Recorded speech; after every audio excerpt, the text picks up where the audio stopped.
Aksi nyata budaya positif Modul 1.4 Yayan Saputra CGP Angkatan 8 Kabupaten Tanah Datar. Bismillahirrahmanirrahim. Assalamualaikum warahmatullahi wabarakatuh. Alhamdulillah, alhamdulillahillazi alama lihaza ma kunna linahtadiya laula an hadallah. Asyhadu an la ilaha illallah wahdahu la syarikalah wa asyhadu anna Muhammadan abduhu wa rasuluh la nabiyya ba'da amma ba'du.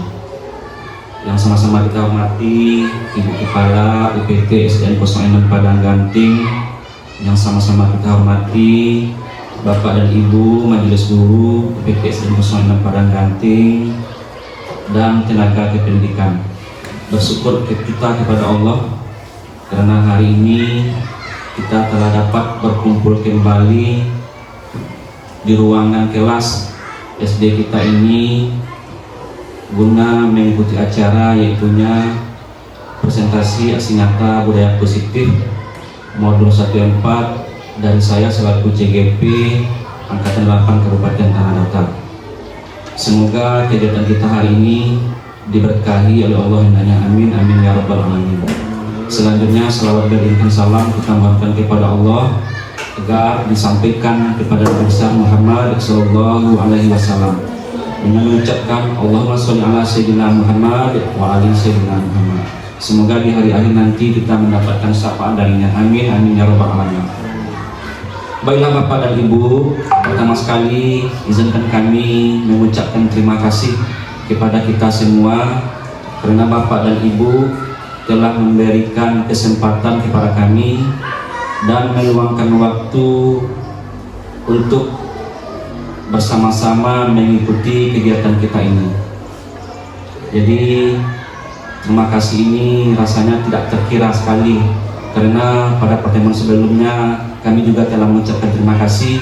Hari ini kembali kami juga mengucapkan terima kasih karena Bapak dan Ibu telah bersedia memberi kesempatan, telah bersedia meluangkan waktunya mengikuti kegiatan kita hari ini. Baiklah Bapak dan Ibu, adapun kegiatan kita hari ini yaitunya aksi nyata budaya positif. Bapak dan Ibu, budaya positif itu merupakan perwujudan dari nilai-nilai atau keyakinan universal yang diterapkan di sekolah. Jadi apapun nilai-nilai, apapun keyakinan kebajikan yang kita lakukan di sekolah kita ini itu adalah sebenarnya adalah budaya positif. Budaya positif diawali dengan perubahan paradigma tentang teori kontrol. Nah, kalau dulu ada namanya respons stimulus, sekarang ada namanya teori kontrol. Kemampuan kita mengubah paradigma tersebut juga sebenarnya telah menjadi budaya positif. Kemudian budaya positif juga menempatkan fokus pada siswa dan membantu guru dalam memahami kebutuhan belajar siswa.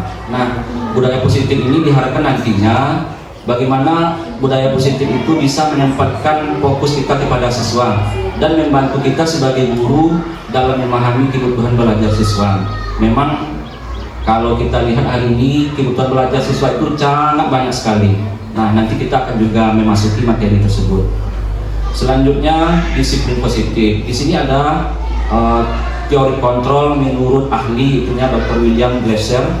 Yaitunya yang pertama ilusi guru mengontrol murid. Nah, ini adalah sebuah ilusi. Ilusi di sini maksudnya adalah bagaimana kita dulu memikirkan, mengira bahwa guru itu bisa mengontrol murid.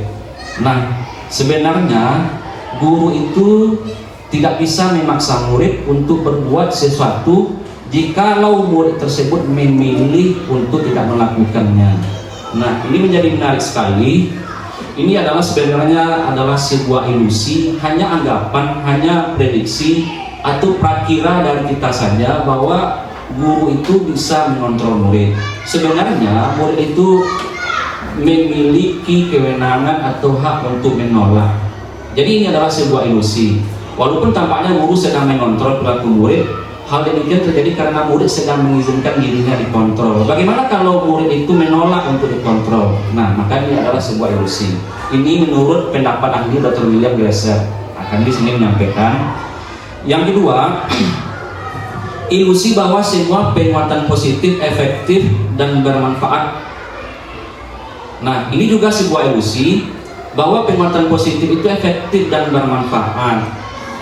Memang di dalam kehidupan sehari-hari penguatan positif itu ada memang yang efektif dan ada juga yang bermanfaat. Namun segala usaha untuk mempengaruhi murid agar mengulangi suatu perilaku tertentu adalah suatu usaha untuk mengontrol murid tersebut. Dalam jangka waktu tertentu, kemungkinan murid tersebut akan menyadarinya. Nah, di sini adalah ilusinya. Tiba saatnya nanti murid tersebut menyadari bahwa penguatan positif itu hanya akan memaksa dirinya, maka siswa atau murid tersebut akhirnya cenderung untuk menolaknya nantinya, sehingga mencoba untuk menolak bujukan kita, atau bisa jadi murid tersebut menjadi tergantung. Murid akan menjadi tergantung pada sang guru untuk berusaha. Nah, jadi ini juga menjadi sebuah ilusi sebenarnya bahwa penguatan positif efektif dan bermanfaat.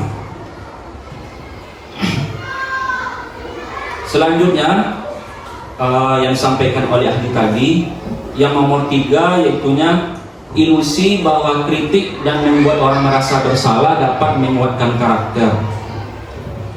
Di dalam keseharian kita di sekolah memang sering kita lakukan, termasuk saya sendiri, bahwa kritik dan membuat orang merasa bersalah dapat menguatkan karakter. Nah, Bapak dan Ibu, ini juga sebenarnya anggapan atau perkiraan kita saja, bahwa sebenarnya kritik atau membuat orang merasa bersalah itu belum tentu dapat menguatkan karakter. Menggunakan kritik dan rasa bersalah untuk mengontrol murid menuju pada identitas gagal katanya. Nah, jadi menurut ahli ini kritik dan membuat orang merasa bersalah itu sebenarnya menuju pada identitas gagal. Lalu bagaimana sebenarnya? Ya mungkin kritik dan membuat orang merasa bersalah ini secara berangsur-angsur paradigma tersebut kita tinggalkan. Mereka belajar untuk merasa buruk tentang diri mereka. Mereka mengembangkan dialog diri yang negatif. Jadi murid atau siswa akan merasa bersalah, kemudian dia berinteraksi di dalam dirinya sehingga timbullah rasa negatif di dalam dirinya. Jadi maka ini juga sebagai ilusi.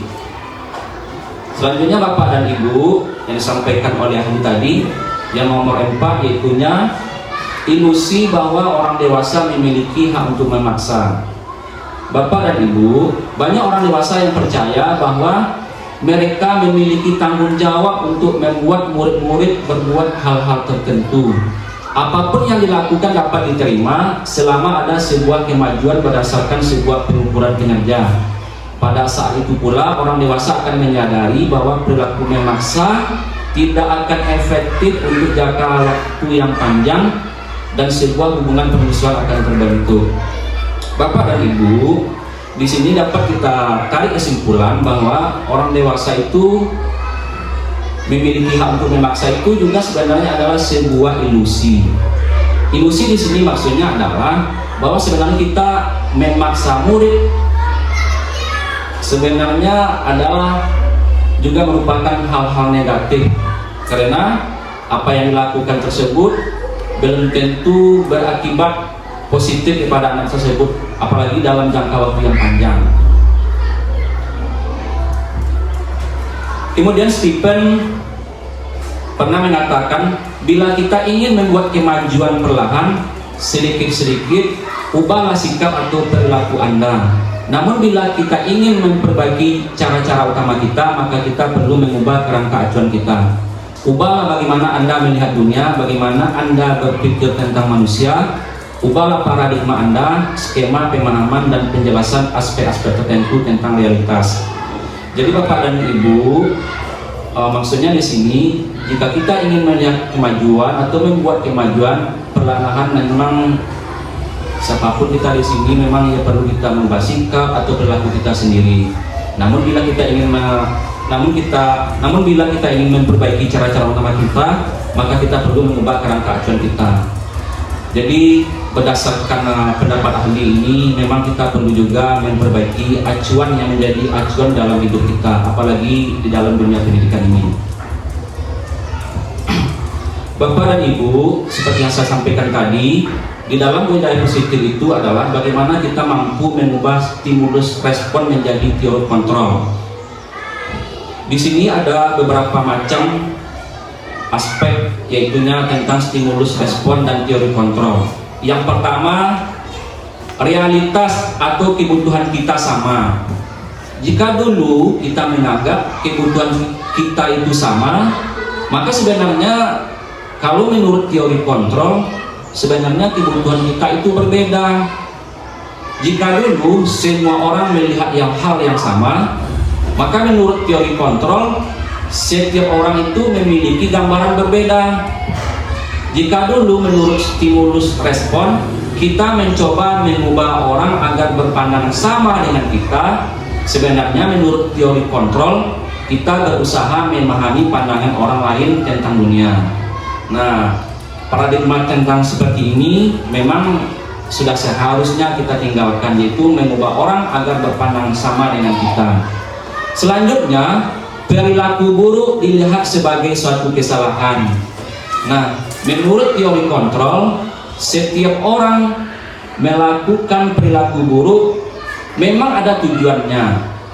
Walaupun perilakunya tersebut buruk menurut kita, tapi setidaknya kita mencoba memposisikan diri kita untuk memahami mereka, apa penyebab mereka melakukan perbuatan buruk tersebut.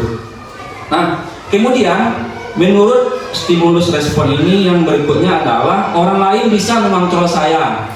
Nah, menurut teori kontrol, hanya Anda yang bisa mengontrol diri Anda. Nah, hal ini juga perlu kita tekankan kepada murid kita di dalam kelas, bahwa murid kita itu tidak bisa hendaknya dikontrol oleh siapapun. Namun yang bisa mengontrol anak tersebut adalah diri anak itu sendiri, terutama dalam pengembangan budaya positif. Mengontrol di sini maksudnya tentu di dalam hal yang positif. Selanjutnya, saya bisa mengontrol orang lain, sedangkan menurut teori kontrol, Anda tidak bisa mengontrol orang lain. Nah, di sini maksudnya bukan kita tidak boleh, bukan kita tidak diharuskan untuk mengontrol orang lain, namun kita harus mengubah pandangan kita bahwa kita itu sebenarnya tidak bisa mengontrol orang lain. Yang bisa mengontrol orang lain itu adalah dirinya sendiri sebenarnya. Selanjutnya, pemaksaan ada pada saat bujukan gagal, sedangkan menurut teori kontrolnya adalah kolaborasi dan konsensus menciptakan pilihan-pilihan baru. Kemudian model berpikir menang atau kalah. Kalau di sini menurut teori kontrol adalah model berpikir menang-menang. Jadi seperti disampaikan oleh Bapak Jeffrey tadi bercerita, ada namanya simbiosis mutualisme. Jadi sama-sama menguntungkan hendaknya. Nah, selanjutnya disiplin dimaknai menjadi sesuatu yang dilakukan seseorang pada orang lain untuk mendapatkan kepatuhan. Di situ Ki Hajar Dewantara menyatakan bahwa untuk mencapai kemerdekaan atau dalam konteks pendidikan kita saat ini, untuk menciptakan murid yang mereka, syarat utamanya adalah harus ada disiplin yang kuat. Disiplin yang dimaksud adalah disiplin diri yang memiliki motivasi internal. Jika kita tidak memiliki motivasi internal, maka kita memerlukan pihak lain untuk mendisiplinkan kita, atau motivasi eksternal karena berasal dari luar, bukan dari dalam diri kita sendiri. Dengan kata lain, seseorang yang memiliki disiplin berarti mereka bisa bertanggung jawab terhadap apa yang dilakukannya, karena mereka mendasarkan tindakan mereka pada nilai-nilai kebajikan universal. Baiklah Bapak dan Ibu, apa yang disampaikan oleh Bapak pendidikan kita ini, yaitu Bapak Ki Hajar Dewantara, pelajaran yang dapat kita ambil di sini adalah bagaimana kunci sebuah keberhasilan itu adalah disiplin yang kuat. Nah, Bapak dan Ibu, di sini bukan hanya sekedar disiplin. Di sini juga ditambahkan narasinya, yaitu disiplin yang kuat. Berarti upaya kita selama ini yang telah kita lakukan, yaitu disiplin, sebenarnya kalau menurut Bapak Ki Hajar Dewantara ini belum tentu menciptakan keberhasilan, karena disiplin itu juga didasari pada disiplin yang kuat. Selanjutnya, nilai-nilai kebajikan universal. Yang pertama, profil pelajar Pancasila. Alhamdulillah pada tahun pelajaran yang baru ini sekolah kita sudah pada umumnya menerapkan yaitunya kurikulum merdeka, yang tinggal cuma lagi kelas 3 dan kelas 6 ya. Jadi Bapak dan Ibu, di dalam kurikulum merdeka itu kita juga mengenal ada namanya profil pelajar Pancasila. Yang pertama di sini yaitunya beriman, bertakwa kepada Tuhan Yang Maha Esa dan berakhlak mulia. Nah, kalau dulu di dalam kurikulum 2013 kita juga mengenal ada namanya religius. Sekarang diganti menjadi beriman, bertakwa kepada Tuhan Yang Maha Esa dan berakhlak mulia. Jadi penanaman nilai karakter juga ada pada aspek atau dimensi yang pertama. Yang kedua, mandiri. Yang ketiga, bernalar kritis. Yang keempat, berkebinekaan global. Yang kelima, bergotong royong.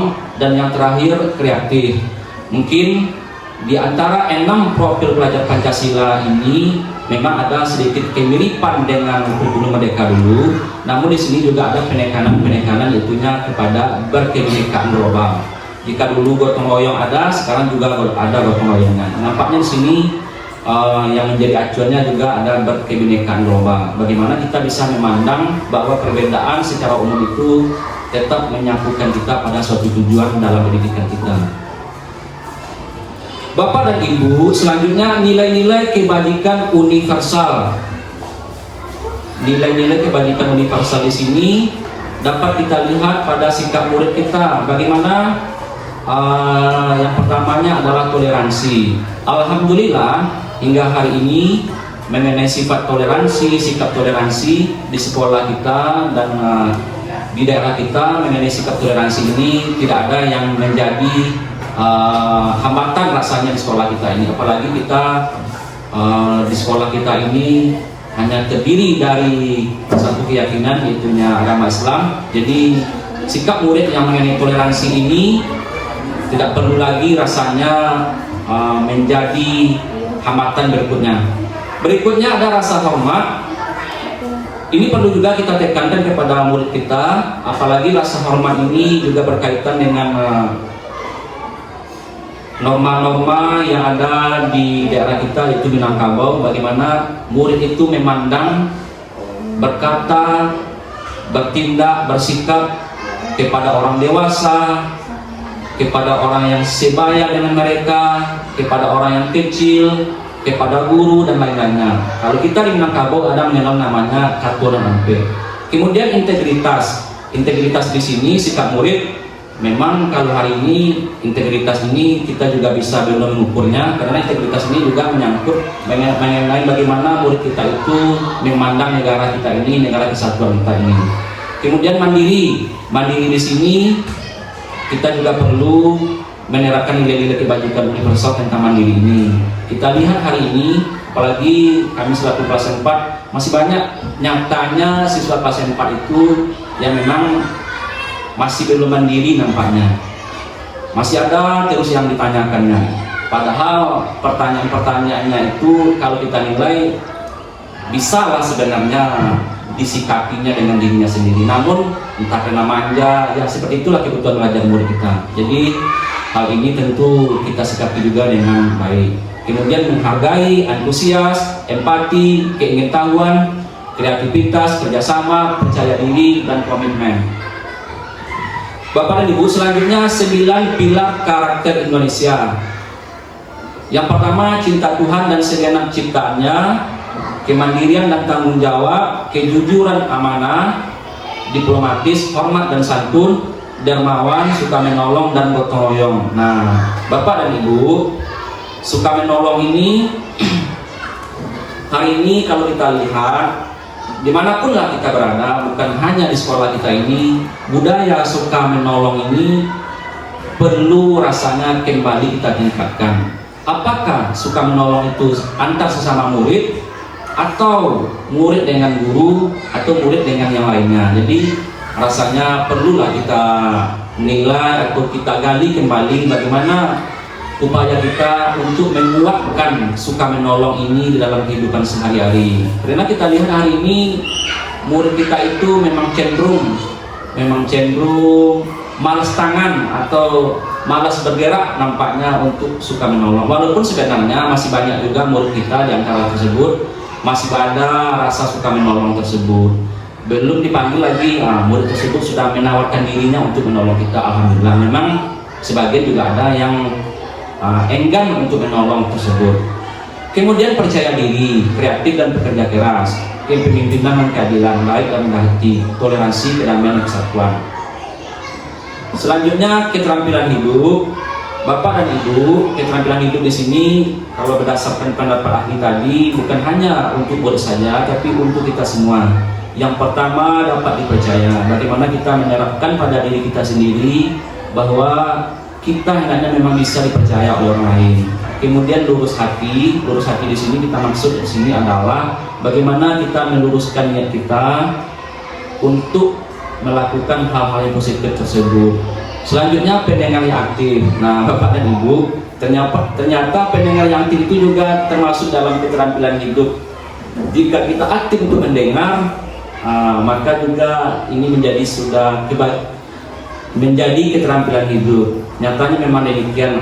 Allah Subhanahu wa taala menciptakan 2 telinga dan 1 mulut.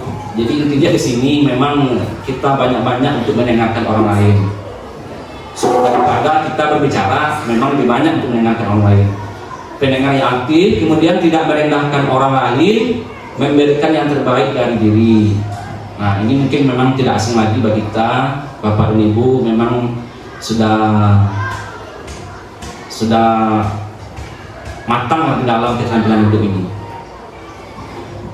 Selanjutnya, petunjuk hidup. Bapak dan Ibu, banyak sekali petunjuk hidup di sini yang disampaikan oleh materi ini. Yang pertama, peduli. Nah, peduli ini juga sebenarnya kaitannya dengan suka menolong tadi. Bagaimana kita itu bisa memberikan rasa peduli. Selanjutnya, penalaran, bekerja sama. Alhamdulillah, Bapak dan Ibu, kalau kita lihat di sekolah kita ini, nilai-nilai kerjasama kita ini hingga hari ini semoga kedepannya tetap berjalan dengan baik. Kemudian keberanian, keingintahuan, usaha, keluasan, berorganisasi. Begitu juga dalam organisasi. Hingga hari ini alhamdulillah berorganisasi kita rasanya sudah sangat-sangat baik. Kemudian kesabaran, keteguhan hati, kehormatan, memiliki rasa humor. Nah, menarik juga ini, nampaknya memiliki rasa humor ini Pak Jepri juga menjadi petunjuk hidup katanya Pak Jepri. Jadi kalau kita memiliki rasa humor, jadi hidup kita nampaknya juga terselamatkan nampaknya nih Pak Jepri. Kemudian berinisiatif, integritas, pemecahan masalah, sumber pengetahuan, tanggung jawab, persahabatan.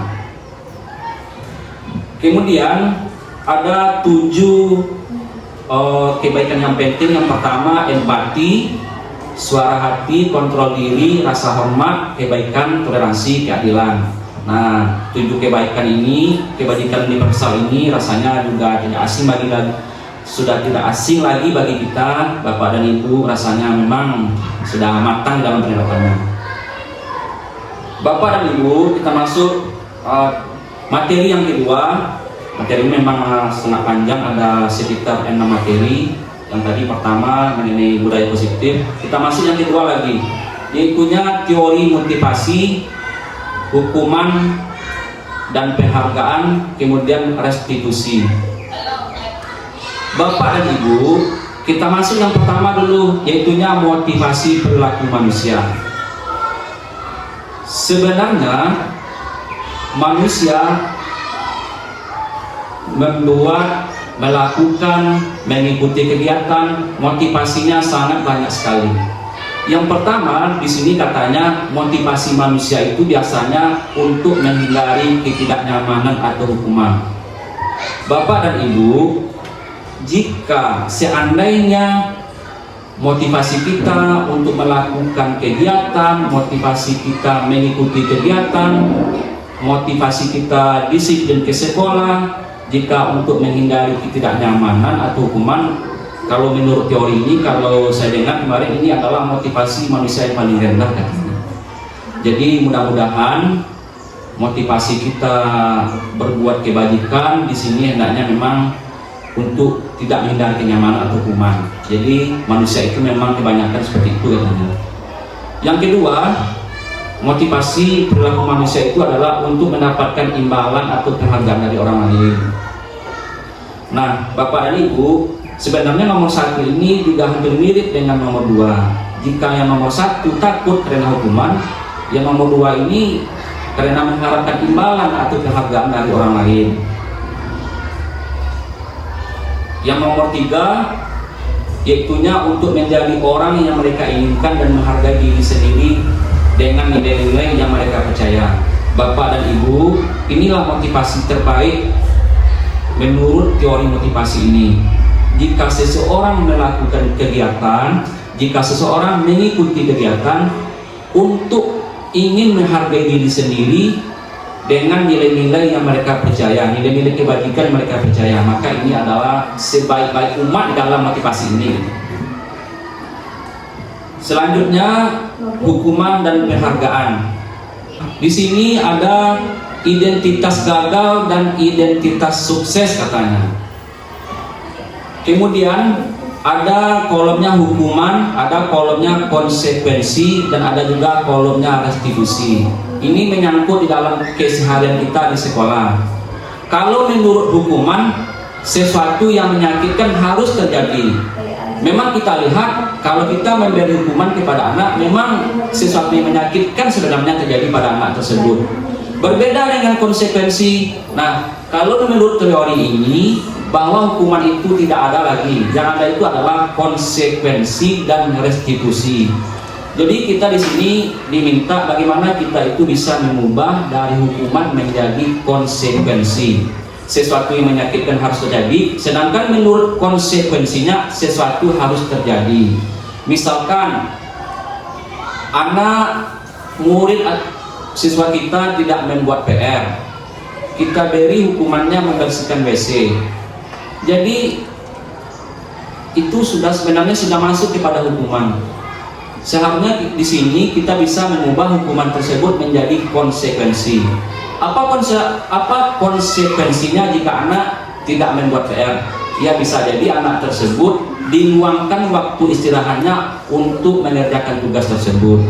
Jadi adalah kaitannya antara belajar dengan WC.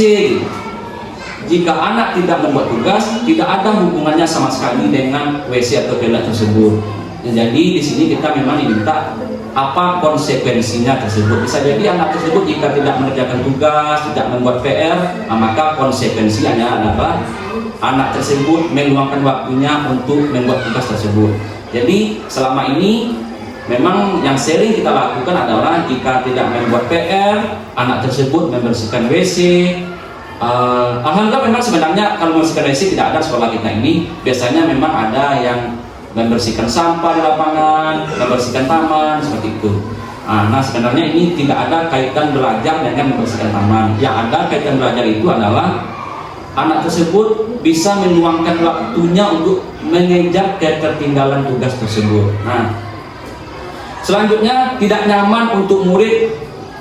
Kalau hukuman itu tidak nyaman untuk murid atau anak untuk jangka waktu yang panjang. Nah, memang seperti ini. Bahkan saya sendiri juga ingat ketika SD malahan saya pernah dipukul oleh guru ketika lalai di dalam pelaksanaan pelajaran. Memang kalau hukuman itu akan membekas selama hidup kita sebenarnya. Jadi untuk itu memang kita harus berupaya meninggalkan hukuman ini lalu mengubahnya menjadi sebuah konsekuensi. Konsekuensi di sini maksudnya adalah akibat dari perbuatannya tersebut. Jika anak tidak makan pagi, maka dia akan lapar. Jika anak tidak mengerjakan tugas, ya seharusnya mengerjakan tugas, sanksinya atau konsekuensinya. Kemudian murid atau anak akan tersakiti. Kalau menurut konsekuensi, murid anak dibuat tidak nyaman. Jadi ada sedikit peningkatan di sini. Kalau hukuman anak tersakiti, kalau konsekuensi sekedar tidak nyaman saja. Memang siapapun yang terkena imbas dari konsekuensi ini memang tidak nyaman. Jika murid tidak mengerjakan tugas, lalu kita minta mengerjakannya pada jam istirahat, sebenarnya juga boleh. maka anak tersebut tidak nyaman. Nah, inilah yang dikatakan konsekuensi ini. Lebih baik konsekuensi daripada hukuman.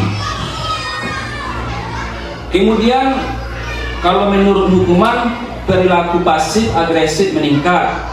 Kalau konsekuensi, perbuatan hanya bertahan dalam jangka waktu pendek. Kalau restitusinya, masalah terpecahkan. Kita lanjut, masih banyak lagi. Peraturannya adalah kamu harus. Nah, di sini narasi-narasi yang kita keluarkan kepada murid kita, sebenarnya hukuman itu juga keluarlah. Hukuman itu bisa tergambar dari ucapan kita. Walaupun hukuman tidak berupa tindakan, sebenarnya hukuman itu juga secara verbal ya Bu. Jadi hukuman itu bisa keluar secara verbal. Dari ujaran kita sebenarnya anak tersebut sudah merasa terhukum. Nah, jadi kadang orang juga menilai bahwa kata-kata itu memang lebih menyakitkan daripada perbuatan. Jadi setiap kalimat, setiap narasi yang kita keluarkan kadangkala memang bisa menyakiti murid kita. Yaitunya misalnya kamu harus.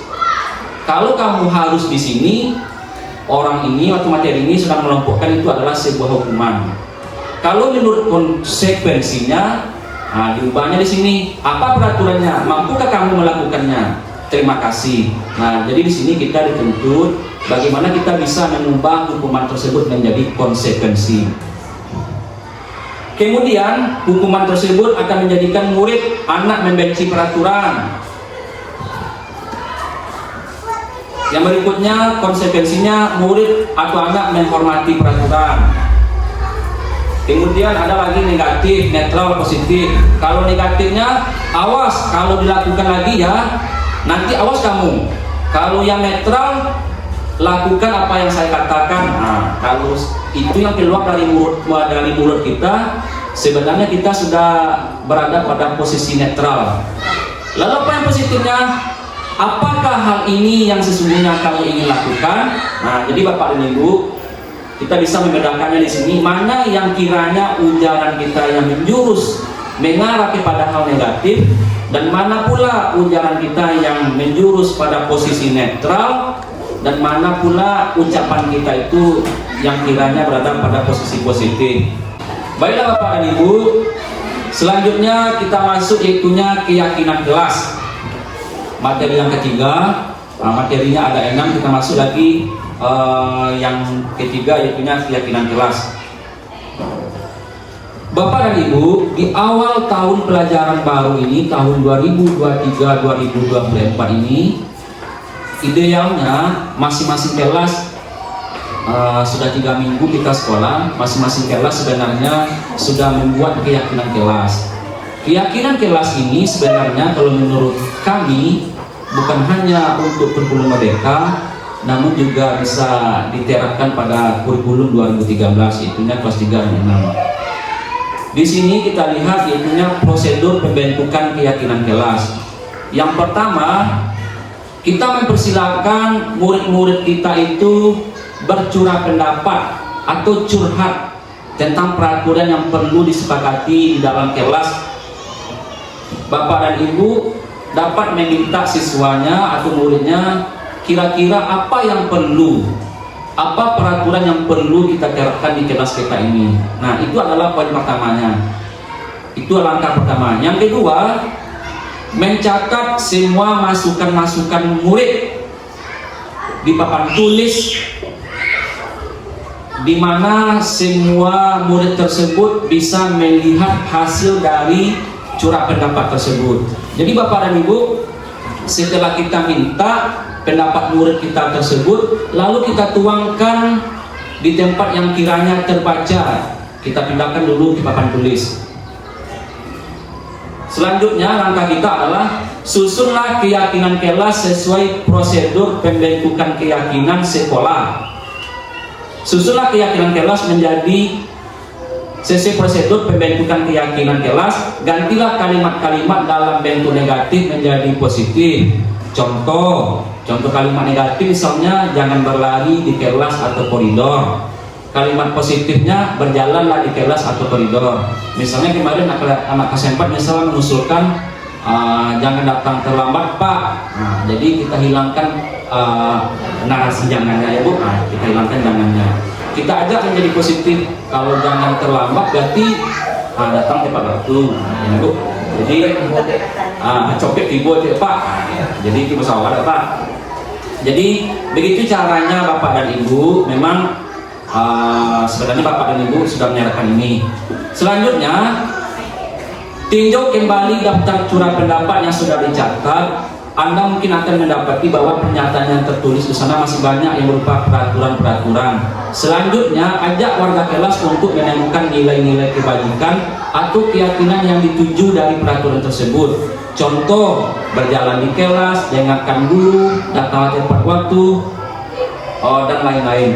Bapak dan Ibu, maksudnya di sini adalah bagaimana kita bisa mengubah peraturan menjadi keyakinan. Mungkin di antara kita pernah dulu bertanya, mengapa tidak peraturan kelas saja? Mengapa harus keyakinan kelas? Bapak dan Ibu, peraturan kelas dan keyakinan kelas itu sangatlah berbeda sekali. Kalau peraturan itu adalah sekedar tulisan-tulisan yang tertuang di dalam kertas saja. Akan tetapi jika berubah menjadi keyakinan, maka ini sudah menyangkut masalah hati. Orang memakai helm di lalu lintas di jalan raya itu, orang-orang memakai helm ketika berada di jalan raya, kalau hanya sekedar takut jatuh atau sekedar ingin mematuhi peraturan saja atau takut karena tilang, maka ini adalah sekedar peraturan. Hendaknya peraturan ini berubah menjadi keyakinan. Bagaimana keyakinannya? Jika saya tidak memakai helm, maka akan mengancam keselamatan jiwa saya. Nah, jadi di sini bagaimana kita bisa mengubah peraturan itu menjadi sebuah keyakinan. Jika saya tidak makan, saya akan menjadi lapar, seperti itu. Jadi adalah semacam keyakinan. Bapak dan Ibu, selanjutnya yaitunya tinjau ulang keyakinan kelas secara bersama-sama. Seharusnya setelah beberapa peraturan telah disatukan menjadi beberapa keyakinan, maka jumlah butir pernyataan keyakinan akan berkurang. Nah, jadi misalnya tadi ada 10, maka akan kita gabungkan menjadi kita kelompokkan yang rasanya keyakinan tersebut sesuai. Setelah keyakinan kelas selesai dibuat, maka warga kelas dipersilakan meninjau ulang dan menyetujuinya dengan menandatangani keyakinan kelas tersebut, termasuk guru dan semua murid. Nah, sebenarnya Bapak dan Ibu, keyakinan kelas itu hendaknya kita tanda tangani, kita tuangkan di dalam kertas karton juga boleh. Setelah itu kita tanda tangani bersama murid kita. Selanjutnya, keyakinan kelas bisa diletakkan di dinding kelas, di tempat yang mudah dilihat semua warga kelas. Nah, alhamdulillah ini sudah sering kita lakukan. Bapak dan Ibu, ini materi tentang pendalaman keyakinan kelas. Yang pertama, kegiatan tampak seperti atau tidak tampak seperti. Tampak seperti ini misalnya sikap hormat. Kalau tampak seperti itu, Bapak dan Ibu saya ulangi, misalnya sikap hormat. Kalau tampak sepertinya, misalnya datang tepat waktu. Kalau sikap hormat itu tidak tampak, misalnya sering hadir terlambat. Kemudian hormat tadi misalnya tampak sepertinya adalah menyapa teman dan guru setiap hari. Nah, jadi Bapak dan Ibu, ini juga bisa kita buat di dalam kelas kita catatkan kepada siswa. Bagaimana ini namanya tabel T kalau di dalam materi ini, tabel T. Jadi di sini ada daftar, kemudian ke bawahnya 3. Jadi di sini katanya adalah tabel T. Jadi kita kelompokkan keyakinan kelas kita tadi. Setelah kita lahirkan keyakinan kelas 5 atau 7, keyakinan kelas kita tadi kita kelompokkan menjadi 2 kelompok juga boleh atau 3 kelompok. Lalu kita buatkan tabel T-nya. Nah, hal ini kita juga bisa kita lihatkan kepada anak kita. Kalau hormat itu bagaimana? Seperti apa tampaknya? Seperti apa kelihatannya? Yaitu datang tepat waktu. Kalau hormat itu tidak tampak seperti sering hadir terlambat. Begitu juga misalnya rasa diterima dan dimiliki. Kalau rasa diterima ini tampaknya misalnya melibatkan semua anggota kelompok, tampaknya melibatkan semua anggota kelompok. Kalau rasa diterima itu tidak tampak dalam memunculkan salah satu teman. Nah, seperti itu Bapak dan Ibu. Jadi Bapak dan Ibu, alhamdulillah selama ini memang juga ada yang menyerahkan seperti itu. Kita lanjut lagi Bapak dan Ibu, yaitunya masih kegiatan-kegiatan pendalaman keyakinan kelas. Di sini yaitunya kegiatan tugas saya dan tugas kamu. Kegiatan tugas saya dan tugas kamu ini maksudnya Bapak dan Ibu, kita juga bisa menuliskannya di papan tulis. Misalnya kita buat kolom, misalnya kolom kiri guru, kolom kanan murid. Apa tugas guru di situ? Misalnya tugas guru mengajar, mendidik. Kita buat pula di sini misalnya tugas murid. Tugas murid misalnya belajar, mencoba, berlatih dan lain-lain. Di bawah itu kita buat pula misalnya bukan tugas guru. Bukan tugas guru misalnya merapikan barang murid, menyakiti murid. Begitu juga dengan bukan tugas murid, misalnya mengerjakan pekerjaan guru. Nah, seperti itu. Jadi memang murid ini tidak boleh sebenarnya mengerjakan pekerjaan guru. Selanjutnya Bapak dan Ibu,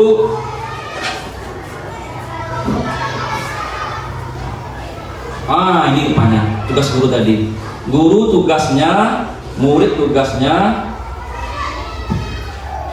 Misalnya guru tugasnya bukan menyakiti, murid tugasnya bukan menyakiti, meniru dan lain-lain. Nah, ini kemarin Bapak dan Ibu sedikit dokumentasi yang saya buat bersama anak-anak.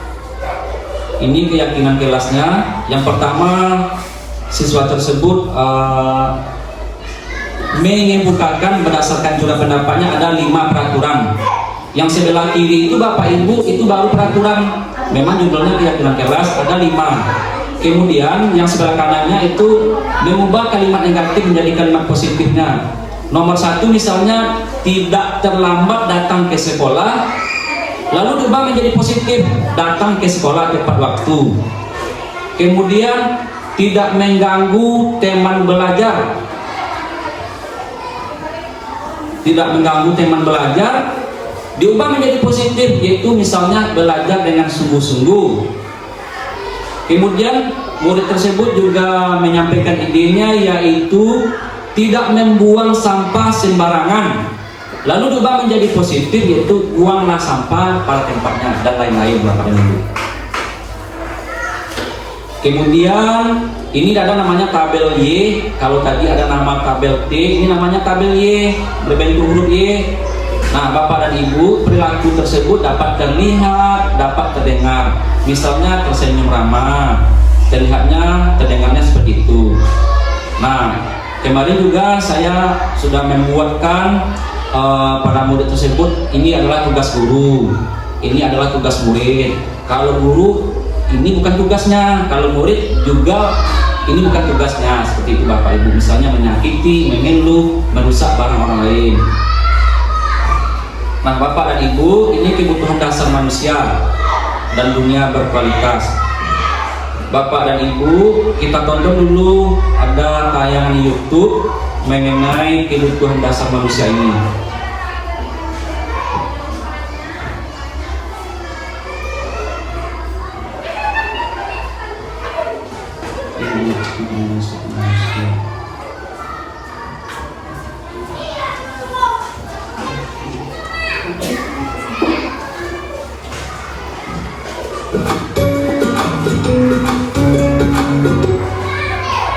Salam dan bahagia Ibu dan Bapak guru hebat. Untuk membangun budaya sekolah yang positif dengan lingkungan yang aman dan mendukung murid untuk menjadi pribadi yang berdaya, seimbang, dan bahagia, salah satu upaya yang dapat dilakukan oleh guru adalah memahami kebutuhan dasar yang mendasari perilaku murid. Pada video kali ini, kita akan membahas tentang 5 kebutuhan dasar manusia.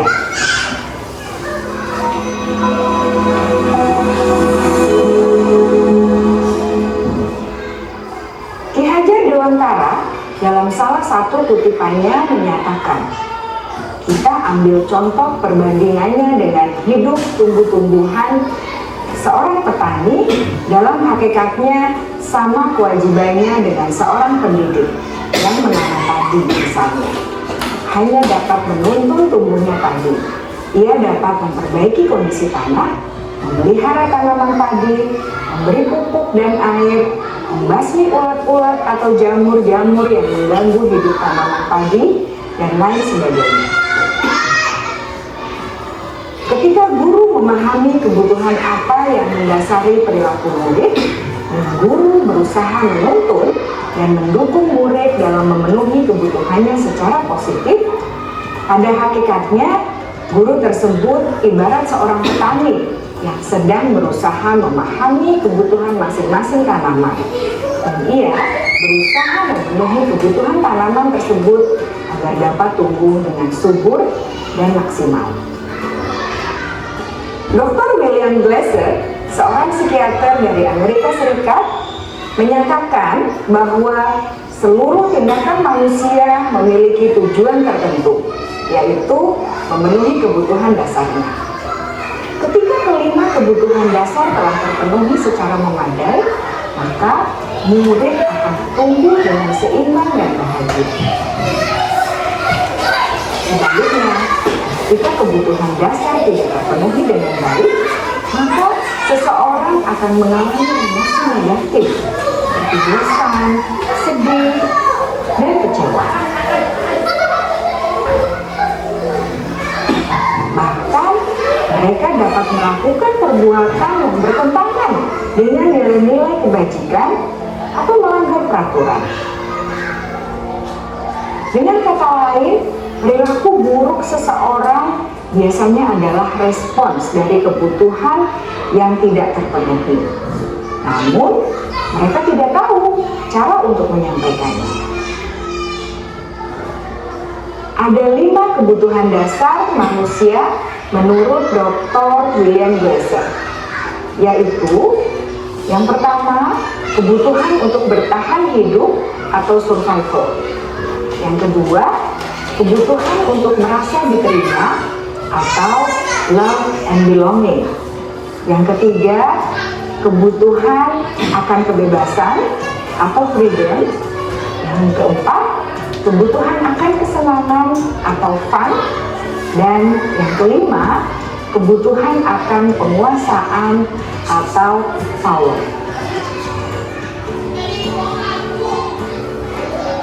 Kebutuhan dasar yang pertama adalah kebutuhan yang bersifat fisiologis untuk bertahan hidup atau survival. Misalnya, kesehatan, rumah, dan makanan. Kebutuhan biologis. Baiklah Bapak dan Ibu, ini video singkat tentang 5 kebutuhan dasar manusia. Jadi intinya di sini adalah sebenarnya ada 5 kebutuhan dasar manusia itu. Jadi setiap murid, setiap orang melakukan perbuatan itu, melakukan kegiatan, melakukan perbuatan, apakah itu perbuatan buruk, apa itu perbuatan jahat, apa itu perbuatan yang baik. Sebenarnya manusia melakukan perbuatan tersebut adalah untuk memenuhi kebutuhannya. Misalnya murid kita berkelahi. Murid kita berkelahi itu sebenarnya ia juga ingin memenuhi kebutuhannya. Apa di sini kebutuhannya? Bisa jadi ingin memenuhi kebutuhan power atau kekuasaan, ingin berkuasa atau dan lain-lainnya. Misalnya murid mengganggu teman di dalam belajar, bisa jadi di dalam pembelajaran itu kebutuhan murid kita belum terpenuhi. Bisa jadi kebutuhan bersenang-senang atau kebutuhan fun tadi itu. Jadi memang murid tersebut ada alasannya melakukan kegiatan tersebut. Nah, di sini adalah bagaimana kita bisa memenuhi sebenarnya kebutuhan belajar murid tersebut. Itu adalah inti menurut kami apa yang disampaikan dari video singkat tersebut.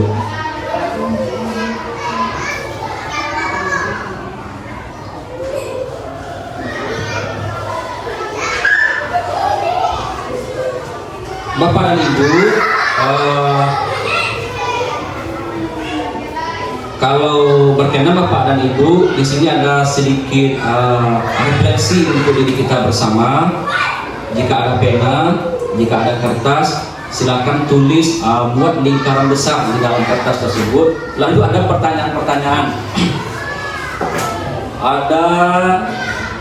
Ada beberapa pertanyaan. Yang pertama adalah, siapakah orang-orang yang paling penting dalam hidup Anda? Kita masukkan ke dalam lingkaran tersebut.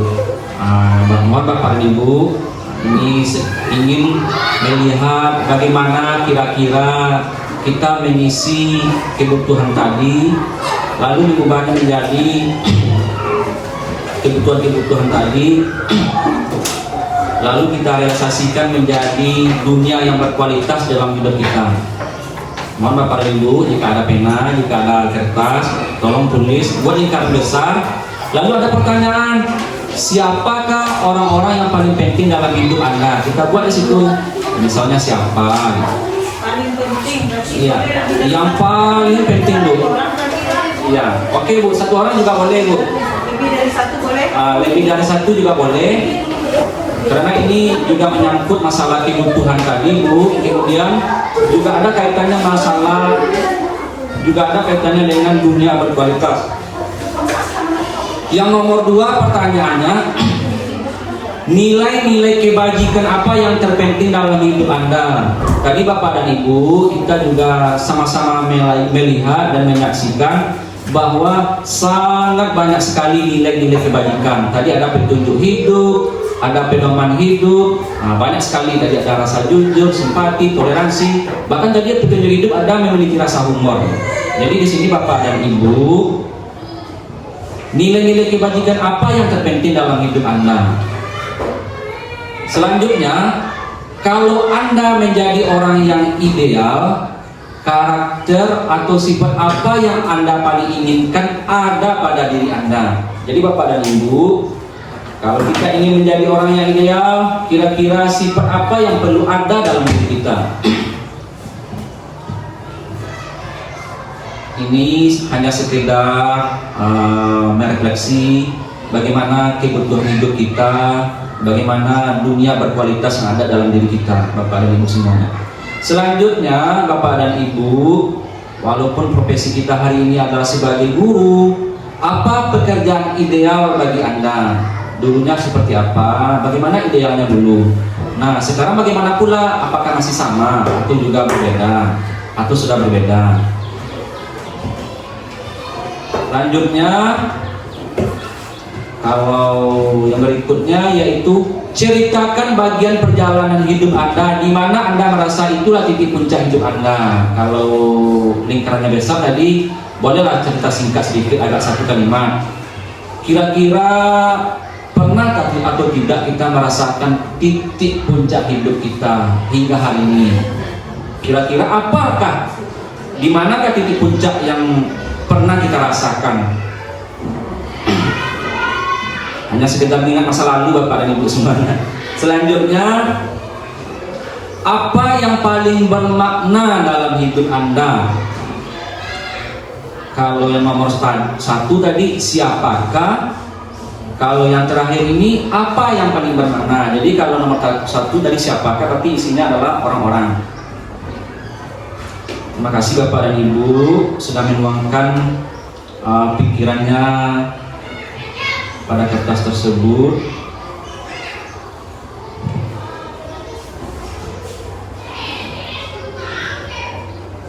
Kertasnya jangan dikumpul Bapak dan Ibu, simpan saja, nanti ketahuan. Nanti jawabannya ini untuk diri sendiri. Untuk diri sendiri Bu, ada kaitannya dengan 5 kebutuhan dasar manusia tadi. Kira-kira sudah terpenuhi atau belum. Kemudian juga ada kaitannya masalah dengan dunia berkualitas Bu. Jadi adalah semacam pertanyaan pemantik Nomor 1, siapakah orang yang paling penting dalam hidup Anda? Nomor 2, nilai-nilai kebajikan yang terpenting dalam hidup Anda.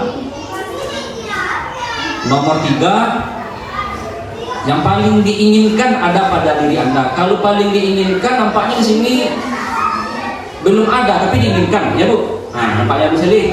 Bu Seli lebih pengalaman di sini nampaknya. Kemudian apa pencapaian Anda yang Anda sangat banggakan? Banyak benar.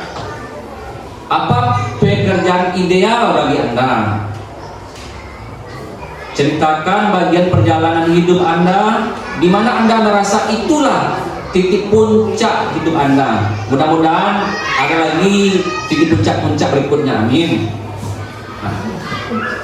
Berarti apa pencapaian Anda yang Anda sangat banggakan? Berarti yang sudah dicapai nih ya? Ya Bu. Apa pencapaian Anda yang Anda sangat banggakan di dalam hidup ini? Ibu kepala sekolah sekarang umurnya 40 tahun. Kira-kira selama ini apa yang paling rasanya Ibu banggakan dalam hidup Ibu gitu, pencapaiannya?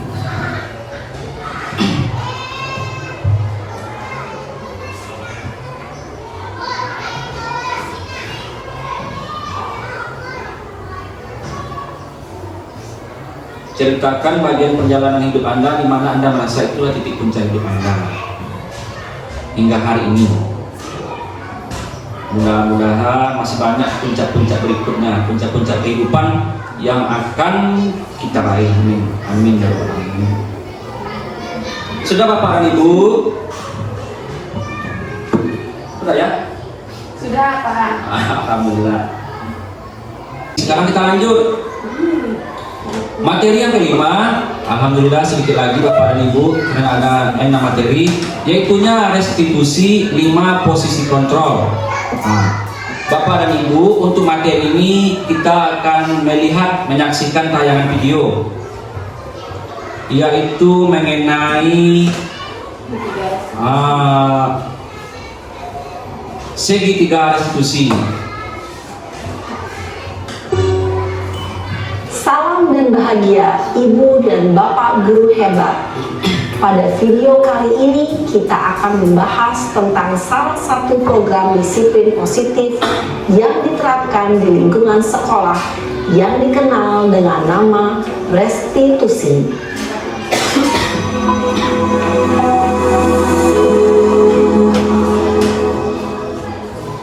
Restitusi dikembangkan oleh pakar pendidikan Diane Goshen, berlandaskan pada teori kontrol Dr. William Dyson. Segitiga restitusi adalah suatu proses dialog yang dijalankan oleh guru atau orang tua agar dapat menghasilkan murid yang mandiri dan bertanggung jawab. Pada saat guru di posisi manajer, aspek yang dikembangkan pada murid adalah motivasi intrinsik, sehingga penanaman nilai-nilai kebajikan dapat tumbuh dan berkembang menjadi suatu kebiasaan positif yang akhirnya membentuk karakter murid. Proses dialog ini terdiri dari 3 langkah yang digambarkan pada ketiga sisi pada segitiga restitusi. Sisi pertama adalah menstabilkan identitas. Sisi yang kedua adalah validasi tindakan yang salah. Dan sisi yang ketiga adalah menanyakan keyakinan. Ibu dan Bapak guru, berikut ini akan ditunjukkan bagaimana seorang guru berada dalam posisi manajer menggunakan penerapan segitiga restitusi.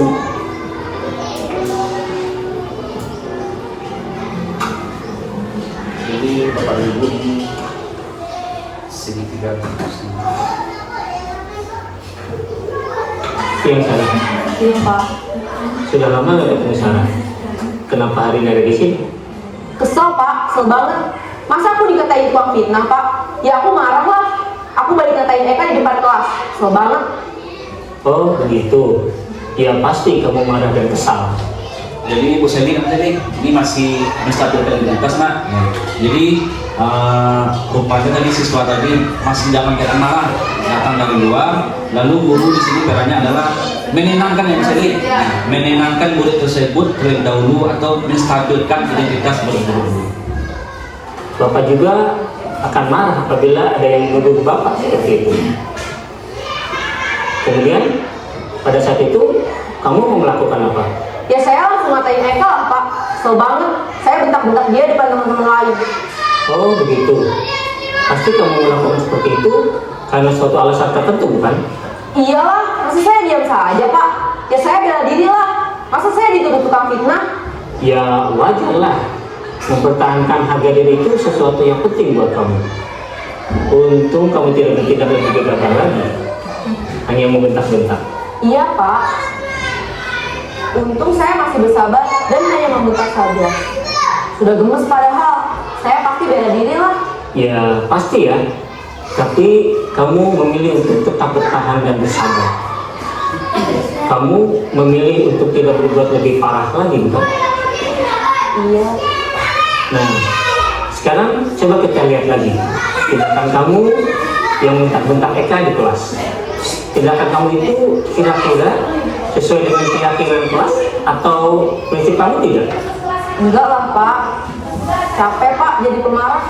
Jadi keyakinan atau prinsip mana yang kurang sesuai dengan keinginan kamu? Ya, saya sebenarnya sangat menghargai orang lain. Mungkin saat itu saya menjadi emosi, jadi tidak menunjukkan sikap itu. Kamu meyakini tidak? Menghargai orang lain itu penting buat kamu. Yakin lah Pak. Iya, setuju. Kita harus saling menghargai. Namun, ada juga keyakinan yang kita sepakati yang perlu kita jalankan apabila kita sedang marah, bukan? Ya, saya bisa lebih proaktif, mulai dengan diri sendiri. Saya bisa jadi lebih bersabar, mengambil waktu jeda untuk berpikir mau apa selanjutnya. Baiklah Bapak dan Ibu, jadi di dalam penyerapan segitiga restitusi ini ada 3 tahapan yang kita lakukan. Yang pertama adalah menstabilkan identitas. Jika kita memanggil murid datang ke kantor, murid tersebut masih dalam keadaan marah-marah, nangis, sedih, emosi. Lalu tugas yang pertama kita lakukan adalah bagaimana kita bisa menenangkan murid itu terlebih dahulu. Kalau di sini namanya menanyakan, kalau di sini namanya menstabilkan identitas. Bapak dan Ibu, sebenarnya hal ini sudah lama kita lakukan. Hanya saja kita belum menyadari bahwa ini adalah namanya penyerapan segitiga restitusi. Sebenarnya cara-cara, pola-pola seperti itu sebenarnya sudah lama kita terapkan di sekolah kita ini. Misalnya ada anak nangis datang dari luar, atau anak emosi-emosi, marah-marah, ngamuk-ngamuk datang ke kantor. Nah, yang pertama kita lakukan biasanya adalah menenangkan anak terlebih dahulu. Nah, ini namanya tahapan menstabilkan identitas. Yang kedua, tahapannya adalah validasi tindakan yang salah. Setelah murid tersebut tenang, nyaman, dan mau bercerita dengan kita, tahapan berikutnya kita lakukan adalah bagaimana kita bisa memvalidasi tindakan yang salah. Kita tanya anak tersebut. Setelah anak tersebut jujur, mau mengakui kesalahannya, lalu kita kaitkan dengan keyakinan kelas yang telah kita buat di dalam kelas tadi. Kira-kira perbuatannya tersebut ada nggak keyakinan kelas yang dilanggar? Misalnya anak kita berkelahi karena diolok-olok oleh temannya. Pasti ada keyakinan kelas yang dilanggarnya. Nah, jadi di sini setelah validasi tindakan yang salah, tugas berikutnya adalah di dalam penerapan segitiga restitusi ini adalah menanyakan keyakinan.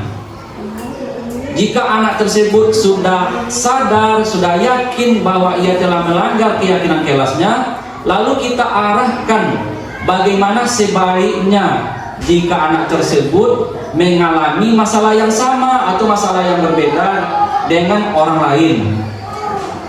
Bagaimana sikap anak tersebut sebaiknya pada masa-masa berikutnya. Nah, jadi di sini adalah menanyakan keyakinan tadi.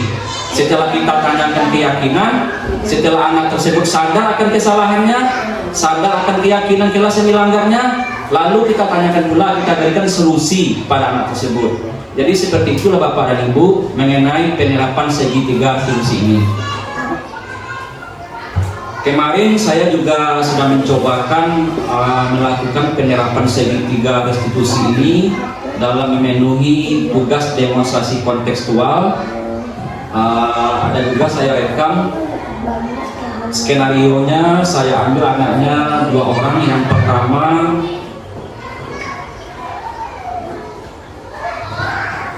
ini tugas demonstrasi kontekstual saya yang saya buat di MS.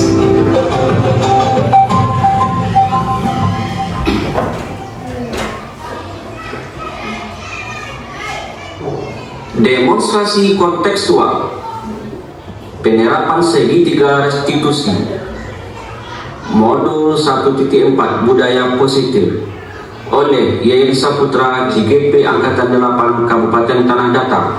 Segitiga restitusi. Segitiga restitusi merupakan suatu proses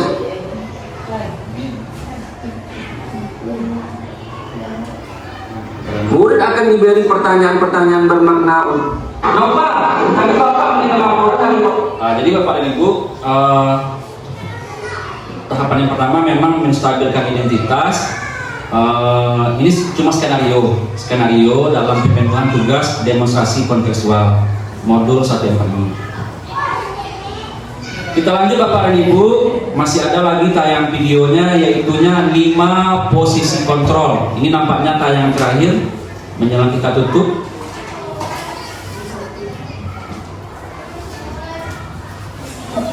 Paling kurang di Shopee, nonton dan belanja di semua sesi Shopee.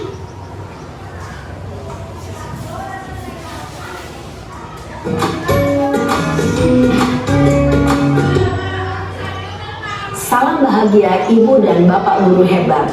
Dalam penerapan disiplin positif restitusi, salah satu program yang dikembangkan adalah 5 posisi kontrol. 5 posisi kontrol dalam restitusi adalah proses perjalanan seorang pendidik agar dapat mengenali dirinya. Pada video kali ini, kita akan membahas tentang 5 posisi kontrol yang dikembangkan oleh Diane Gossen dan contoh penerapannya.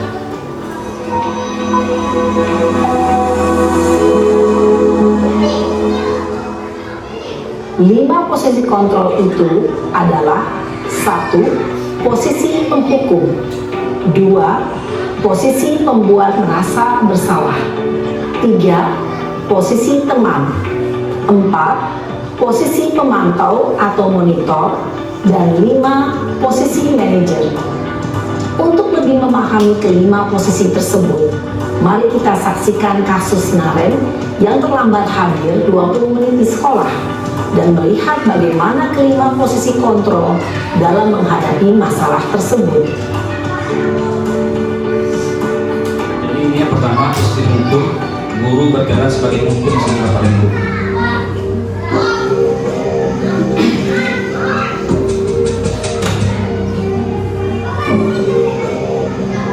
Naren! Sini kamu! Selamat pagi Bu. Selalu terlambat. Kamu deh, pasti terlambat. Maaf Bu, saya Apa? Apa coba? Alasan kamu apa lagi? Kapan sih kamu tidak terlambat? Malas sekali ya kamu jadi anak. saya Dasar pemalas. Gak kapok-kapok sih kamu.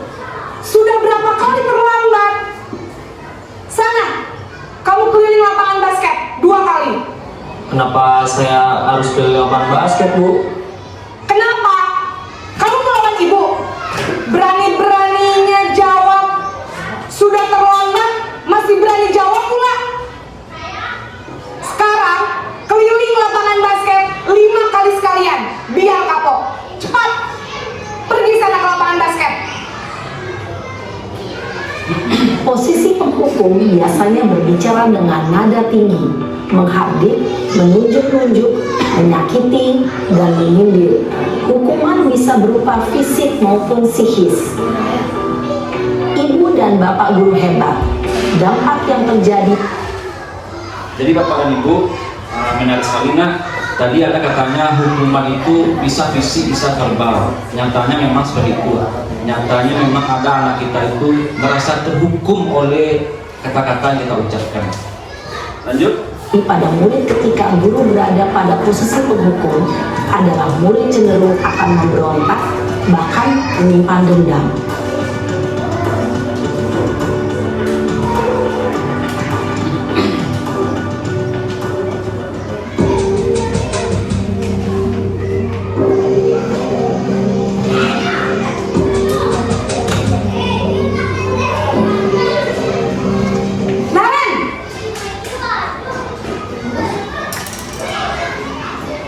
Selamat pagi, Bu.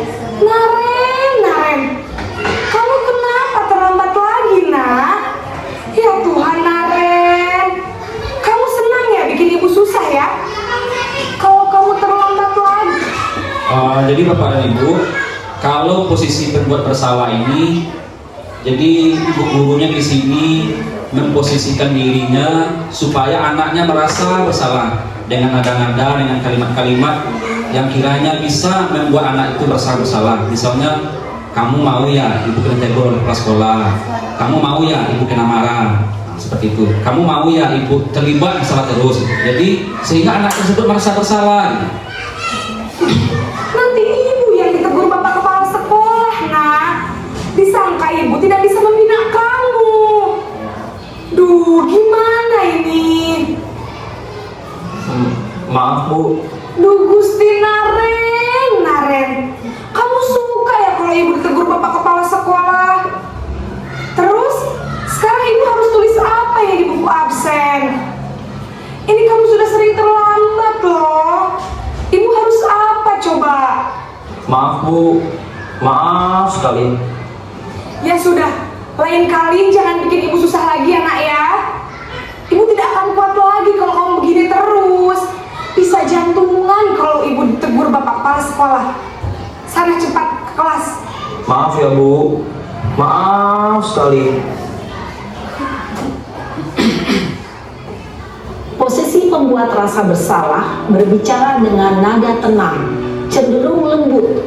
Namun kata-kata yang diutarakan membuat murid merasa menjadi orang yang gagal, memandang buruk dirinya sendiri, merasa tidak berharga, dan tidak sanggup membahagiakan orang lain. Ketika guru mengambil posisi pembuat rasa bersalah, murid akan menganggap dirinya yang bersalah dan ia akan menyimpan emosi negatif tersebut di dalam dirinya.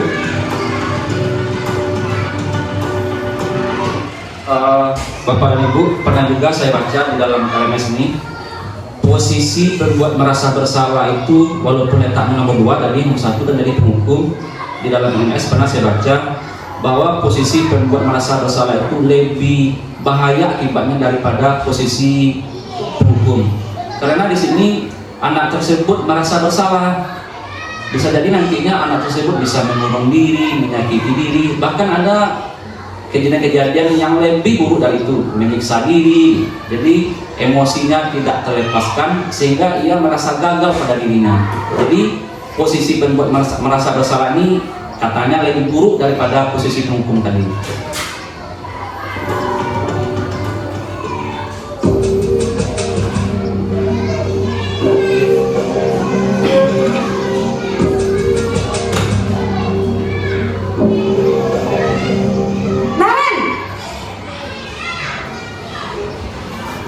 Sebagai teman ya Bapak Ibu. Selamat pagi, Bu. Sebagai teman ya. Wah, sudah jam berapa ini nak? Terlambat lagi ya sayang. Iya, Bu.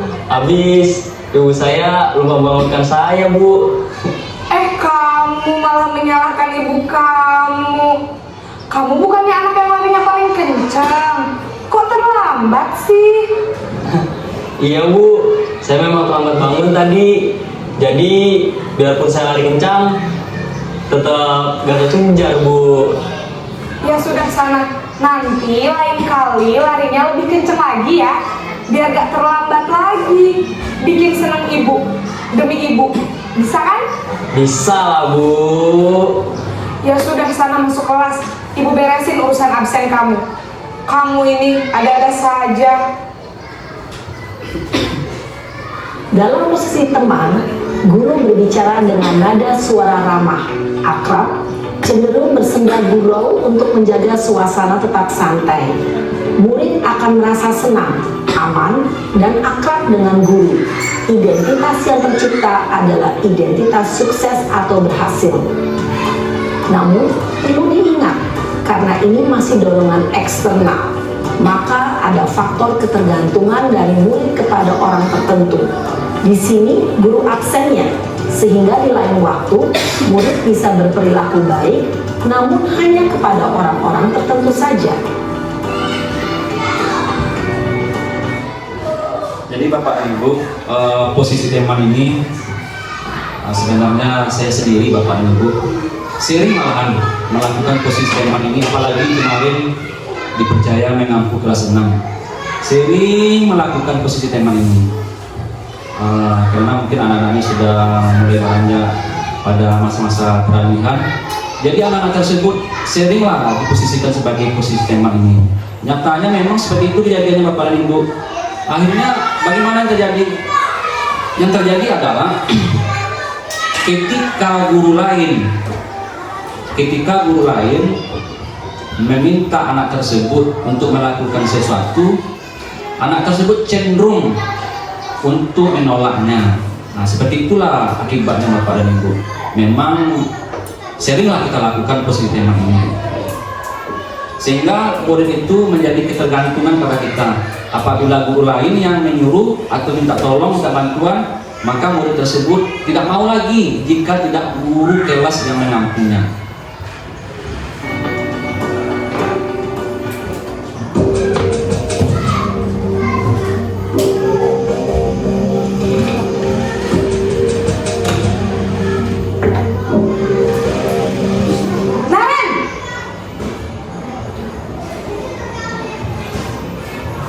Selamat pagi, Bu.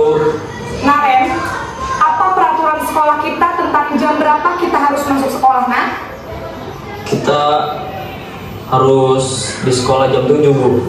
Iya betul, sekarang sudah jam 7.20. Naren sudah tahu konsekuensinya jika terlambat hadir. Paham, Bu.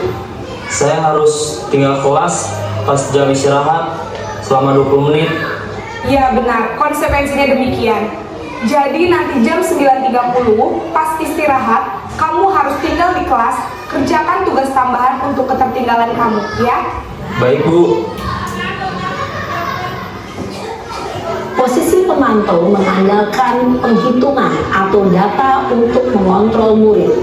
Guru mengarahkan murid berdasarkan peraturan dan konsekuensi. Seorang pemantau menunjukkan bahasa tubuh dan ekspresi wajah yang datar dan cenderung formal.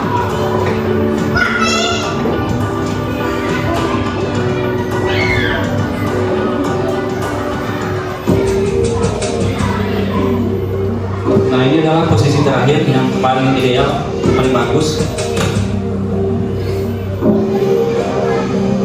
Naren!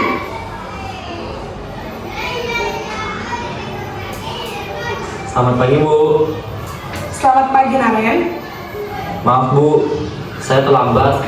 Iya, sekolah masuknya jam 7, sekarang sudah jam 7.20. Jadi sekarang bagaimana nih, Naren? Maaf, Bu. Saya lupa setel alarm saya semalam. Baiklah, menurut kamu, keyakinan sekolah yang mana yang perlu kamu tingkatkan? Menghargai diri sendiri dan orang lain mungkin, ya, Bu. Setuju. Jadi, apakah Naren meyakini prinsip saling menghormati tersebut? Iya, Bu. Saya meyakininya. Apakah Naren bersedia memperbaiki masalah keterlambatan ini? Bersedia, Bu. Bagaimana kamu akan memperbaiki masalah keterlambatan ini? Saya akan coba untuk tidak lupa menyetel alarm saya, Bu. Baik, kalau Naren lupa menyetel alarm di rumah, ada orang yang kira-kira bisa bantu mengingatkan tidak? Ada, Bu. Kakak saya, Kak Emma. Ada lagi selain Kak Emma? Selain Kak Emma, ada ibu saya. Baik, jadi yang mengingatkan Naren adalah Kak Emma dan ibu kamu, ya? Kira-kira akan mulai setel alarm kapan nih, Naren?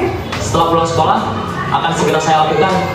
Baik, jadi Naren akan setel alarm untuk bangun besok pagi dan akan diingatkan oleh kakak dan ibunda Naren, ya? Ada lagi yang mungkin perlu dilakukan, Naren?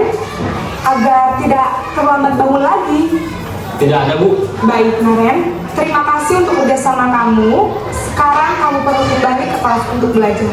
Baik, Bu. Terima kasih.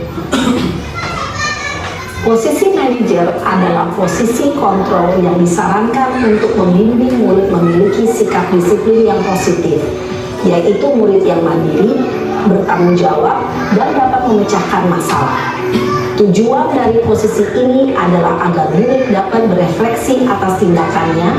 Guru akan dengan tulus memberikan pertanyaan-pertanyaan bermakna, sehingga membuat murid dapat belajar dari kesalahannya dan mencari sebuah solusi untuk menyelesaikannya.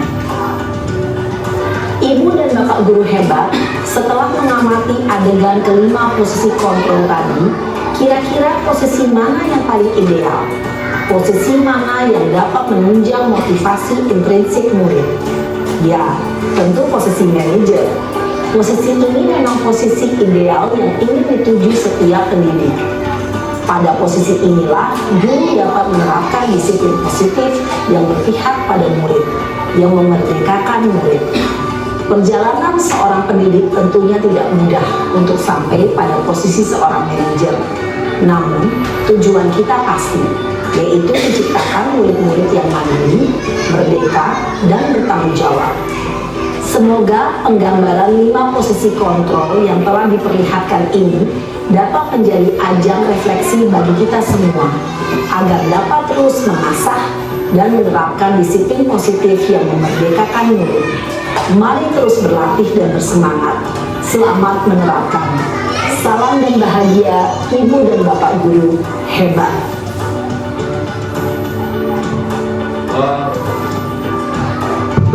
Baiklah Bapak dan Ibu, jadi tadi di situ ada 5 posisi kontrol yang telah sama-sama kita saksikan. Yang pertama adalah posisi penghukum, yang kedua pembuat merasa bersalah, yang ketiga teman, yang keempat pemantau, dan yang kelima adalah manajer. Memang posisi ideal di sini adalah posisi manajer. Seperti yang disampaikan oleh dalam video tadi, untuk menuju posisi manajer itu tidaklah mudah bagi seorang guru. Memang membutuhkan upaya, usaha, dan waktu yang cukup lama agar terbiasa dengan posisi manajer. Sebenarnya kalau menurut saya, setelah kita amati di sekolah kita ini, sebenarnya kita pernah memposisikan diri kita sebagai posisi manajer itu. Hanya kita memang butuh upaya yang lebih hebat lagi agar senantiasa menjadi posisi manajer.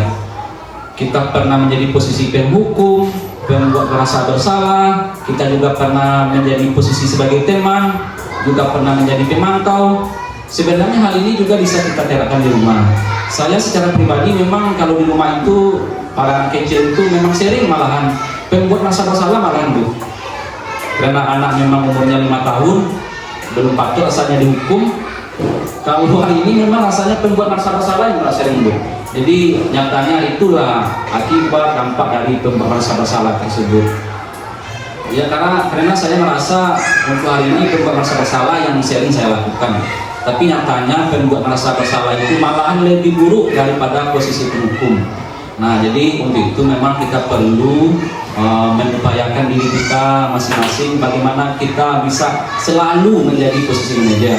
Memang seperti yang disampaikan tadi tidak mudah katanya menjadi posisi manajer tersebut. Jadi kita memang sama-sama berniat, meluruskan niat bagaimana kita bisa menjadi posisi manajer. Baiklah Bapak dan Ibu,